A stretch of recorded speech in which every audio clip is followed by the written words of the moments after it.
Season থাকতেই বানিয়ে নিন আমলকির এই আচার। খেতে কিন্তু অসম্ভব মজার। যে কোনো কিছুর সঙ্গে এই আচারটা আপনি খেতে পারবেন, অসম্ভব ভালো লাগে খেতে। তো আজকে আমি হচ্ছে যে আমলকি দিয়ে এই আচারটা তৈরি করব। অবশ্যই আমার পুরো ভিডিও দেখবেন এবং আমার পাশেই থাকবেন। প্রথমে এখানে আমি কতগুলো আমলকি নিয়ে নিলাম। এখানে হচ্ছে আমলকি হচ্ছে আমার প্রায় হাফ কেজির মতো। তো আমলকিগুলো হচ্ছে আমার বাজার থেকে নিয়ে আসা প্রায় 5 থেকে 6 দিন হয়ে গেল, তাই একটু গায়ের মধ্যে এরকম লাল লাল দাগ হয়ে গেছে।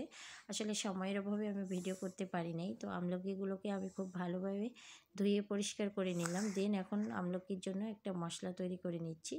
এখানে আমি 2 টেবিল চামচ পরিমাণ হচ্ছে পাঁচফোড়ন দিয়ে দিলাম। আর এখানে শুকনো মরিচ দিয়ে দিলাম 6 থেকে 7টা। তো সবগুলোকে খুব ভালোভাবে ভেজে গুঁড়ো করে নেব। এবার হচ্ছে যে আমি প্যানের মধ্যে দিয়ে দিলাম আমলকিগুলোকে, দিয়ে এবার আমি খুব ভালোভাবে সেদ্ধ করে নেব। আমলকিগুলোকে আমি হচ্ছে যে একটু সময় নিয়ে সেদ্ধ করে নিয়েছি। আর এই যে দেখতেই পাচ্ছেন একদমই মাথাগুলো ফেটে ফেটে গেছে। তো এবার এগুলোকে আমি একটা বোলের মধ্যে নিয়ে ভেতরের যে বিচির অংশটা আছে সেটা হচ্ছে আমি ফালাই দিচ্ছি। আপনারা চাইলে বিচিটা সহ আচার করতে পারেন, এতে কোনো সমস্যা নেই, তবে খাওয়ার সময় বেছে খেয়ে নিতে হবে। তো আমি বিচিগুলোকে ফালাই দিয়েছি। এবার হচ্ছে আমি কড়াইয়ের মধ্যে দিয়ে দিলাম সরষের তেল। এখানে আমি পরিমাণ মতো সরষের তেল দিলাম, আপনারা কম বা বেশি করে দিতে পারেন। তো এবার সরষের তেল দিয়ে এখানে আমি 2টা শুকনো মরিচ, একটা হচ্ছে যে তেজপাতা এবং বেশ কয়েকটা রসুনের কোয়া, সাথে দিয়ে দিলাম সামান্য 1 চিমটি হচ্ছে সরিষা, আর হচ্ছে যে একটু জিরে, একদম 1 চিমটি করে দিয়েছি, বেশি দেইনি। আমি আমার পরিমাণ মতো দিয়েছি, আপনারা কম বা বেশি করে নিতে পারেন।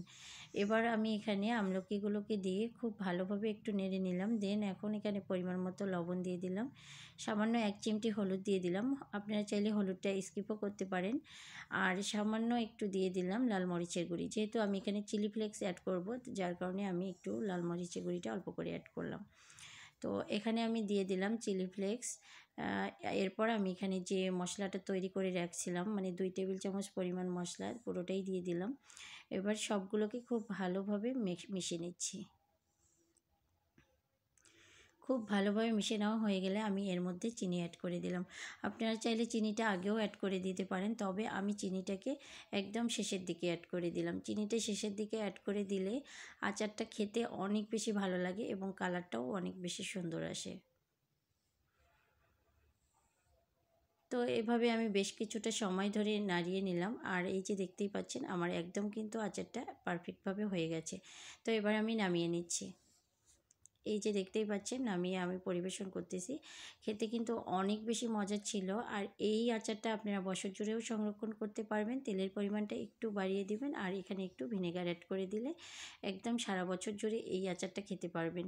কোনো সমস্যা হবে না, আর খেতেও কিন্তু অসম্ভব মজার হয়। তো সিজন থাকতে অবশ্যই আপনারা বাসায় এটা তৈরি করে নিন, একদম ঝটপট। আমার ভিডিওটি ভালো লাগলে অবশ্যই একটি লাইক করে দিবেন। যারা ফেসবুক থেকে দেখছেন আমার পেজটিকে ফলো করে দিবেন এবং যারা ইউটিউব থেকে দেখছেন আমার চ্যানেলটিকে সাবস্ক্রাইব করে দিয়ে পাশে থাকবেন। ধন্যবাদ।